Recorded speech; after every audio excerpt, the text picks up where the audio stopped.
Hello friends and family, how are you? Nizereye ko mumeze neza. Ndi muvugana nitwa Faustine Ingabire, akaba ninjye tugiye kuganira muri kano kanya. Niba utarakora subscribe, this is the right time. Please do it. Kora subscribe, hanyuma numara kora subscribe kore kukazogera kumutuku. Akose mwabantu. Kwikinyoni kigurutse kibari kitavuze kibari igishwi. Mwakwihaganye mukajya mu comment. Banyene comment yanyu kumenya niba nibyo mvuga ari byo mukeneye kumva, niba kuko mukeneye kumva amagambo amvamo, mukeneye kumva ubumenyi nanjye Imana yampaye ko wenda namwe nabasangiza, cyangwa se niba mubona ibyo mvuga atari byo mukeneye mumbwira ibyo mukeneye muri comment section, then aba ari byo duheraho dukomeza kuganira twinjoyingana, sibyo? Urakoze cyane rero ko mubyemeye, mukomeze kuryoherwa na gahunda zacu. Rero uyu mwanya tugiye kuganira ku mugore w'agaciro. Umugore w'igiciro cyinshi ni umugore umeze gute? Umugore w'igiciro cyinshi, umugore umugabo wese ataresista. Abivuga gute? Umugore uri attractive, umugore ukurura umugabo wari we wese kandi akumva yamugumana, ni umugore umeze ute? Umugore usute, ni umugore witwara ate, ni umugore uvuga iki, ni umugore umeze ate? Bibiliya hari kivuga mu Migani igice cya 31, nkunda kubivuga guhera ku murongo wa 10, nubishobora ugenda ubisome. Ariko nanjye hari ibyo nateguye nshaka kubagezaho. Ikintu cya mbere, abagabo bifuza ku bagore cyangwa umugabo wese yifuza ku mugore we yaba afite cyangwa uko umugore we yaba ameze. Icya mbere ni uko umugore we ari umuhanga atarinjije. Umugore we agomba kuba ari umuhanga, ari umuntu usobanutse.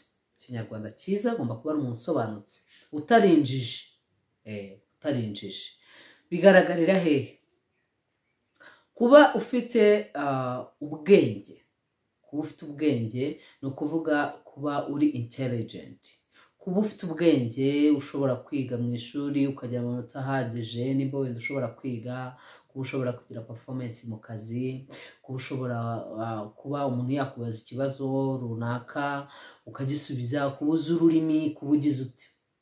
Ariko icya kabiri, mu kwirinda ubujiji, umugore agomba kuba ari umuhanga. Ubwenge n'ubuhanga ni ibintu bibiri bitandukanye. Ubwenge ni ukuvuga ko ari intelligent, cyangwa ari umuntu ufite ibintu yize, yitoje, yamenye.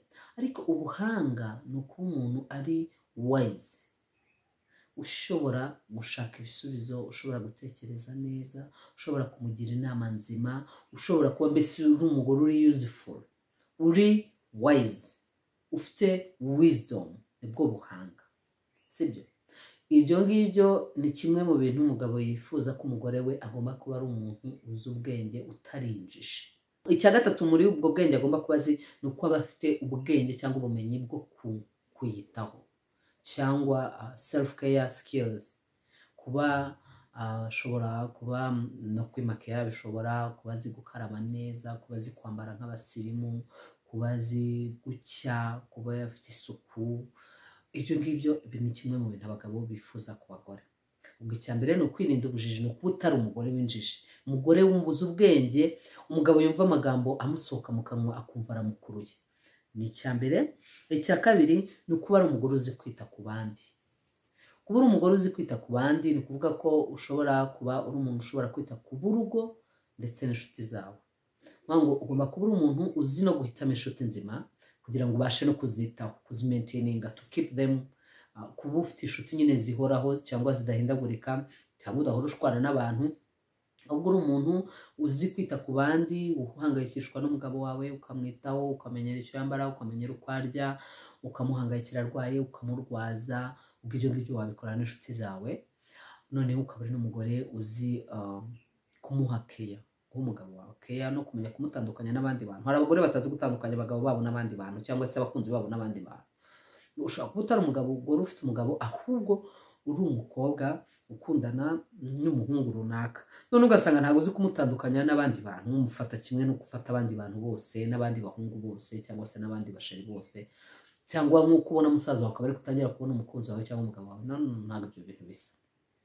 rero umugore muzima aba agomba kuba azi kwita ku bantu, akamenya ngo nimba ari abo mu rugo bambaye neza, mbese basa neza.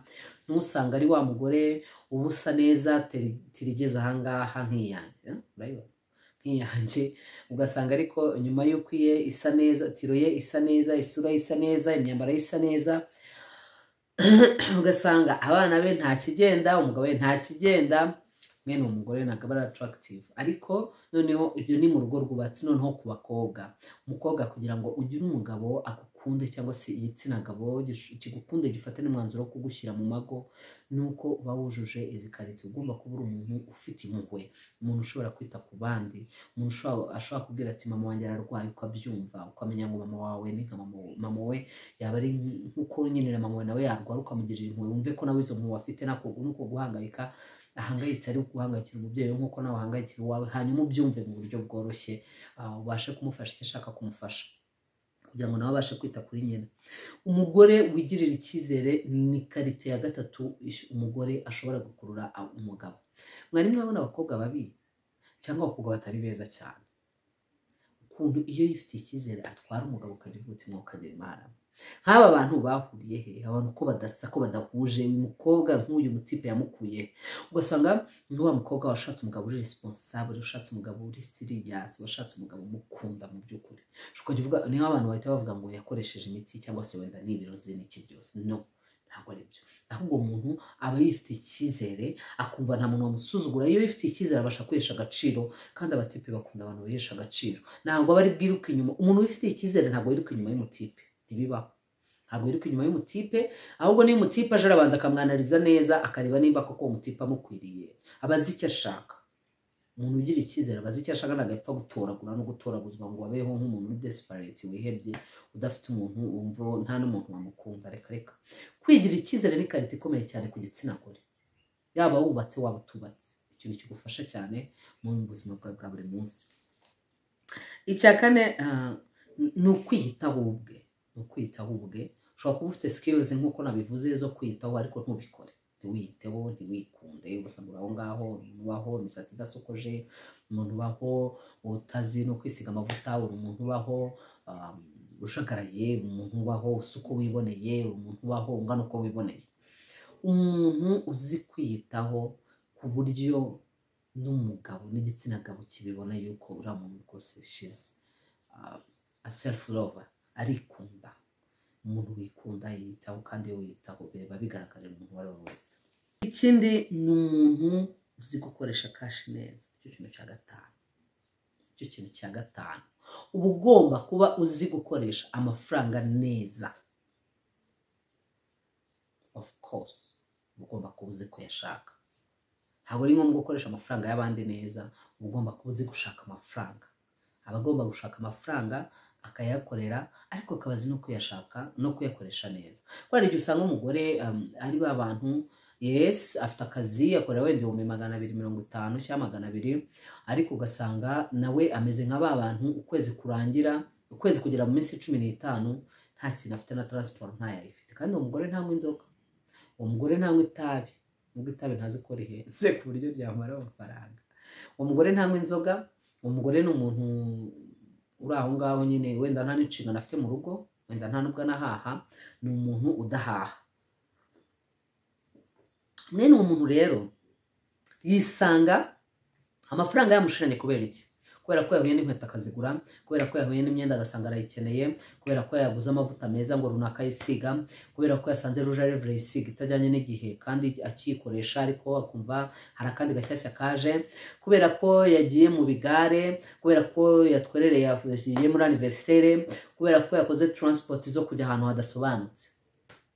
Uwo muntu ugasanga yangiza amafaranga, iyo afite 100,000 mu ntoki agira ngo afite 2,000,000, akayakoresha agatangira no kuyapangira ibintu bitabaho. Ugasanga ni wa muntu utizigama n'igihumbi, ugasanga ni wa muntu utagira icyerekezo mu mafaranga. Arayakorera ariko uko yinjiye niko asohoka, kandi biyasohoye usanga imyenda yarayiguze yujuje garderobe ntayambara, ugasanga inkweto ziraho ngaho, uje wese aratwara uko yiboneye kubera ko nta cyazimaza. Abantu bose babibona ko nta cyazimaza, bayidawe kubera ko nari na byinshi. N'umuntu yabitwaye ntamenya ko bana bitwaye, ntanamenya ko ari n'icyavuyemo. Wa mugore we urarangaye, wa mugore we uri kwitesha agaciro, uri kwibuza kuba umugore w'igiciro cyinshi. Umugore w'igiciro cyinshi agomba kuba azi kumanaginga amafaranga. Umugore w'igiciro cyinshi akora ibintu biri kuri budget. Mw'abantu mwe nababwira ko namenye akamaro ka budget ku rwego rukaze. Akamaro ka budget ni ikintu gikomeye. Budget ni ikintu gikomeye, ni ikintu kigushyira ku murongo. Urumva? Icyanyuma kandi kitoroheje gikomeye kuruta ibindi ni uko umugore wakurura abagabo, ni uko agomba kuba afite discipline. Discipline mu bintu bitandukanye.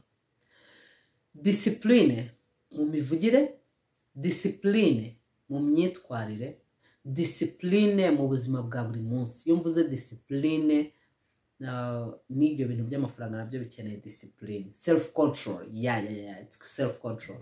Umuntu ushobora kwishyira ku murongo ariko nongera mbivuge no muri video iherutse nabivuze. Ese wabuze impamvu Imana yaduhaye amatwi abiri ikaduha umuntu umwe? Nuko dukeneye kumva cyane kuruta kuvuga. You need to listen. You listen more. You take more time to listen, but you talk less.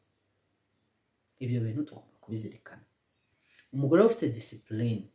Discipline mu mivugire, ngo niba tuvuge na nk'urugero, kankuye nk'urugero rworoshye, niba umuntu akubwiye ngo ngiye nagukunze, ugahita umureba utya cyangwa mwene munshinguka, kubera ko wenda uri umugabo w'umugore, kubera ko wenda ufite umuntu ukunda cyangwa mukundana, aho kugira ngo umuhakanire muri discipline cyangwa unabimubwire, ugasanga ahubwo mweretse ko umusuzuguye, mweretse ko atari ku rwego rwawe. Kandi umuntu afite uburenganzira bwo gutekereza ibyo ashaka, wowe ukagira uburenganzira bwo gukontorora ibyo agutekerezaho. Icyo cyo kirashoboka. Ko niba umuntu agukunze, yamara kugukunda akabikubwira, warangiza ukumva ko kumusuzugura no kumwereka ko utamwitayeho. Hari abantu besista, akesista, agaca hasi agaca hejuru kandi akakugeninga. Uwo muntu iyo akugeninze agucishamo ijisho kuko wamwemeye. Ariko iyo umuhakane muri discipline, aragenda yishimye n'umutima mwiza kandi akavuga turamugora afite ikinyabupfura. Ariko noneho hari discipline muri self control.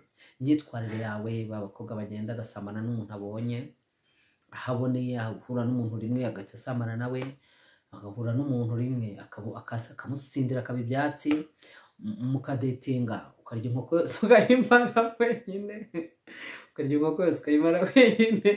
Nukuri ko Imana ibyo ntabwo ari byo. Ariko noneho self discipline mu mikoreshereze y'amafaranga, mu myambarire, mu self control. Self control no kuvuga ngo ni ugukontorora amarangamutima yawe, ugakontorora ibyifuzo byawe bikuzamukamo ukabicubye. Iyo nayo ni discipline, ubwoko bwa discipline. Itari discipline contre le gens cyangwa contre les autres personnes, ni discipline yawe ku giti cyawe, iyo muri wowe. Yes, ni ikinyabupfura cyo muri wowe. Ni self control. Ikindi cyanyuma gikurura abagabo bakunda abagore basenga. Abagabo bakunda abagore basenga. Iyo umugore asenga rwose, umugabo aba yumva ko ari umuntu uzamwubaha kuko Imana ibivuga, aba yumva ko ari umuntu uzubahiriza inshingano ze nk'umugore, aba yumva ko ari umuntu utinya Imana utakora ibyaha, aba yumva nyine ari umuntu mwiza. Ibintu byose uko nabivuze ari 7, uramutse ubihuje ukafitemo byibura nka 5 naguha nk'urugero: kuba uri umugore usenga, kuba uri umugore utarenjije, no kuba uri umugore wita ku bandi, no kuba uri umugore umanaginga amafaranga. Ibyo bintu birahagije kugira ngo ube uri umugore wujuje ibisabwa ku gitsina gabo runaka, ku buryo yafata umwanzuro wo kuvuga ngo uyu mugore ndamushyira mu mago. Murakoze cyane rero, mwari kumwe nanjye Faustine. Nibyo nabateguriye ku bijyanye na attractiveness y'umugore, cyangwa se uburyo umugore ashobora gukurura umugabo ariko akanamugumana, kumukurura ni physical appearance. Yes, nicyo kintu cya mbere umuntu abona. Umugabo nicyo kintu cya mbere abona. Iyo rero iyo physical appearance itageze ihari, ariko umuntu wabumbura akanwa ukavuga ati nk'iki ni igiki we, nk'iki ni igiki, agahungira kure bitewe n'amagambo akuva mu kanwa. Ndabashimye cyane rero ko mwahisemo The Image. Ndabakunda cyane ku rwego rukaze, ntabwo mwabyumva. Niba utarakora subscribe, this is the right time. Please subscribe on my YouTube channel. Bintera motivation, nkumva dukeneye gukomeza kuganira, gukomeza nkumva ibyo nzi byose ngomba kubasangiza. Murakoze cyane rero, mukomeze kugira ibihe byiza. Bye bye.